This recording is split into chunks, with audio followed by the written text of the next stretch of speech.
Monday Morning Minutes. What better way to start off a week than to talk about balance? I have written and illustrated a book about my life. A lot of the content is about the darker side, the negative things that happened.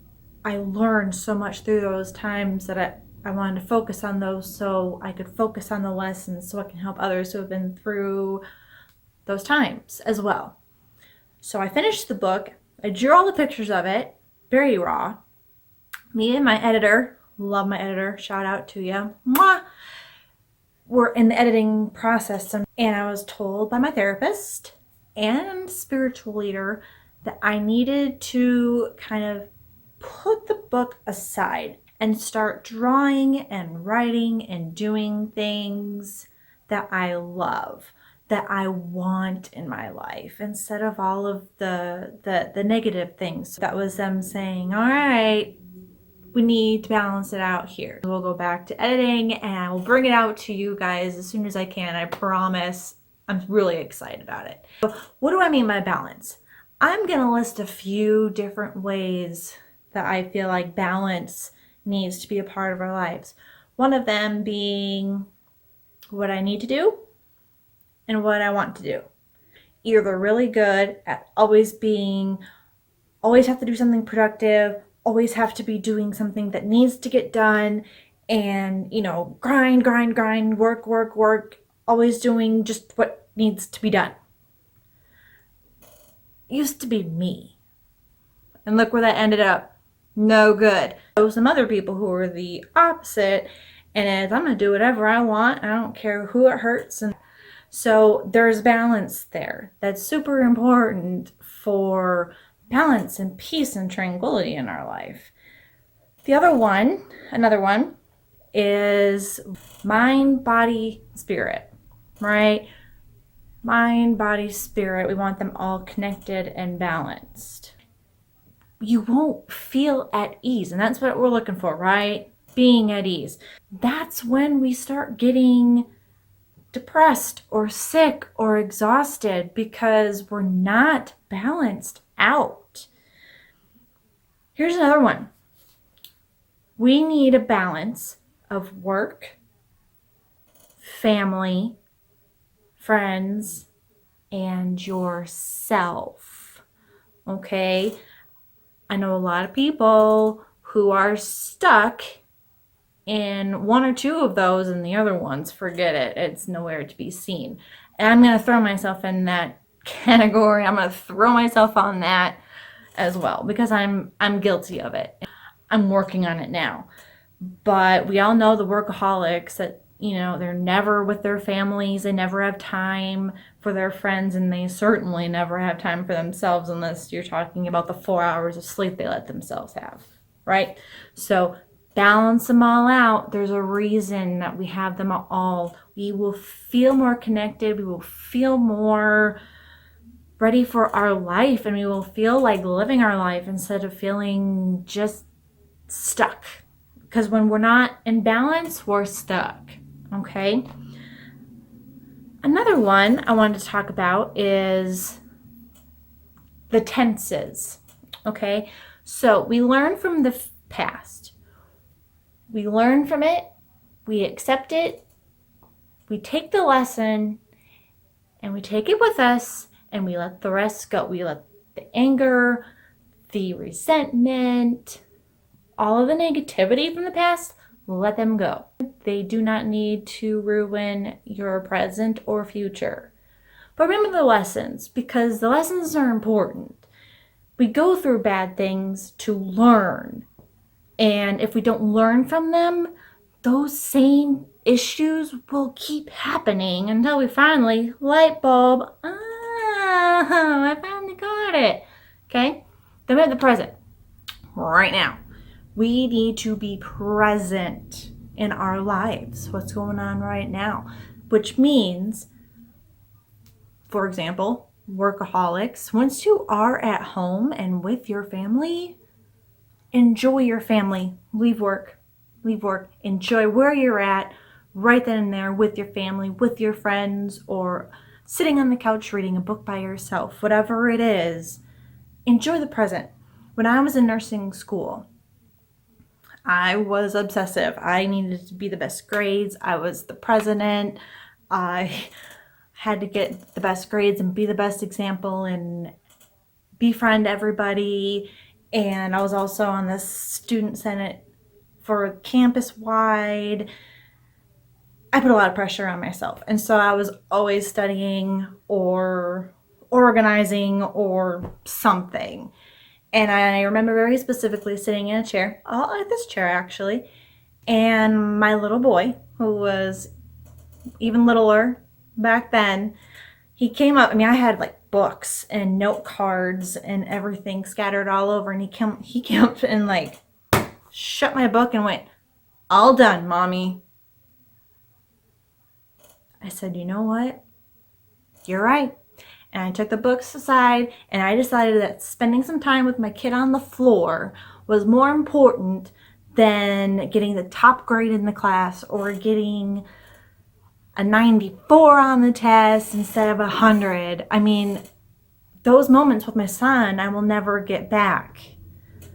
We need to plan for the future. So it's the, past, present, future. Are you catching on to where we're going? Future. Because a failure to plan is a plan to fail. And I totally go with that.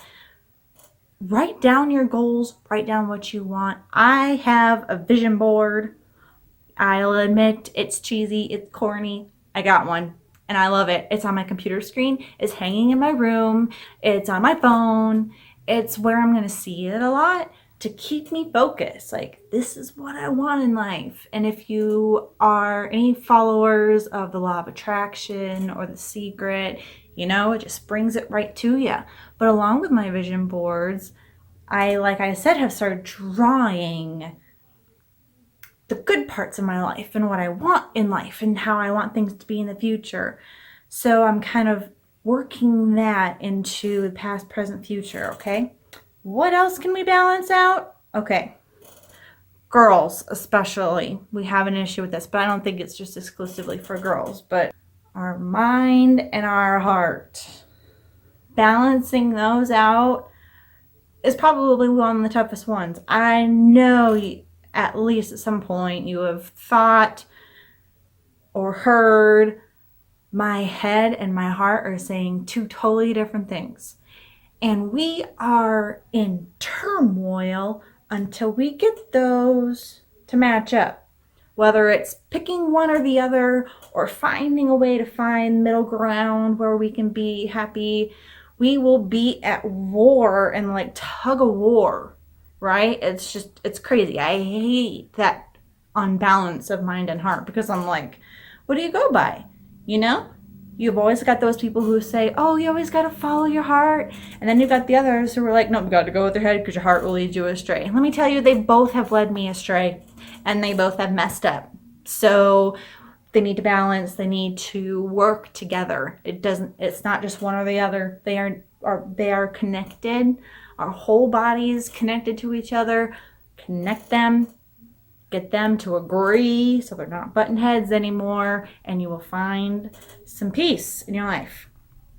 Okay, then there's the external and internal sides of your life. What do I mean by that? External. So you've got your external stuff. You've got work, you've got your family, you've got responsibilities and bills to pay and all this stuff out there that you got to keep balanced. That's work in and of itself. And now I'm going to ask you to then balance your insides. You can't just focus out there. Okay, you have to kind of take an internal inventory. I know this, again, sounds really cheesy, and I used to listen to things like this and be like, oh my gosh, you gotta be kidding me. But it is so true, and I'm finding how true it is. Please do not stop listening. Hang on. Because we have to give our feelings time to feel them, give them a voice somehow, whether it be write it down or talk about it or draw about it, whatever it is, feel it, give it a voice, and then let the negative ones go. Okay? that is important for mental health, to make sure we are kind of keeping a personal inventory on what we need and how we're feeling at that time.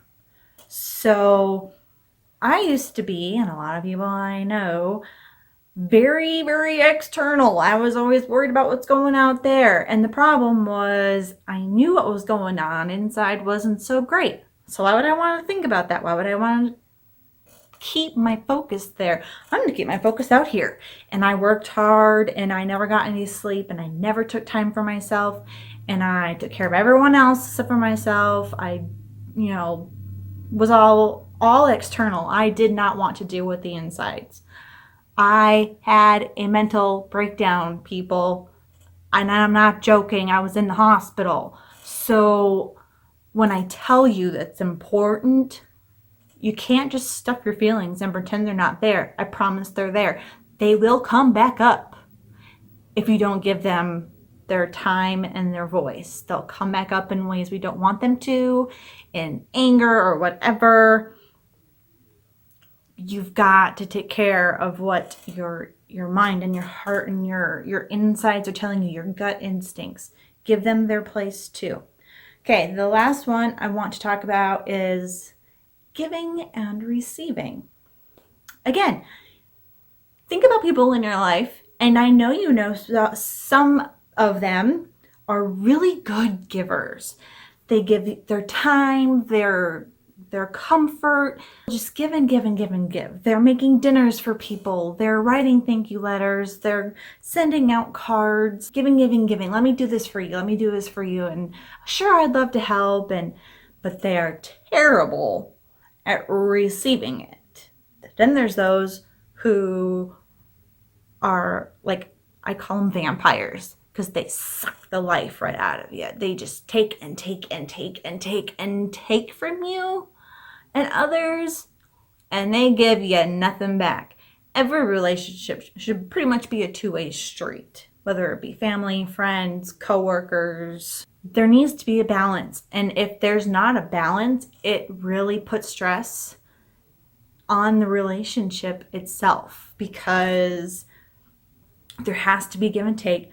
Both partners, both people need to be willing to give, to compromise, to do something for the other person that maybe they don't want to, but they're gonna give in and give them what they want or what they need. But you also have to take it. Like if someone I love, I want to give them stuff too. So you're denying them the blessings and the feel good of, oh, I just made them happy. Like if you don't receive, if they're wanting to give themselves to you and you're not willing to receive it, you're denying them those warm fuzzy feelings of, I just made them happy, or I just made their day, or oh, they're finally happy. You're taking that away from them. People who like to give don't take well. And those that are, the other one wants to give, and if it's not being received, they're going to give up. They're going to stop giving and being sweet and being nice, and you're going to wonder why. Why? Well, you didn't receive it very well. So, I'm done on my rampage. How do we do this? I would recommend go back and listen to this again, right? Figure out which ones you need to work on the most. Maybe it's all of them. Maybe you just pick one or two, one at a time, probably the best, because you don't want to overwhelm. Baby steps, okay? Baby steps forward. That's what we're doing. Make a chart, make a pie chart, make a journal, do a list, do something that signifies the balance that you're trying to get balanced in your life. If something struck a chord here with you, you're like, oh yeah, I'm terrible at that. Unfortunately, all of them struck a chord with me, hence why I'm telling you. So I've got some drawing and charts to make, right? But when we do these things and our life is more in balance, we will be more grounded and we will be better versions of ourselves. we'll be better parents, we'll be better friends, we'll be better siblings, we'll be better children, we'll be better employees, employers, whatever role you play, you're going to be better at because you're going to be balanced. If you take care of you and balancing you, then it just will naturally help balance whatever situation you're in because you are in control. You're balanced. You can check me out on TL Frame on Facebook and here on YouTube. Subscribe so you can know whenever I'm putting on a new video. Share this message with others. If you find my videos helpful at all, share them with a friend. Just share them on your Facebook page, share with a certain friend. I'm here to help. I want to help people, not get to where I was because it hasn't been a very fun road. But if we can learn from it and help each other, all the better. I bid you farewell. Have a great week. And I hope you can find more balance in your life and tranquility. Take care.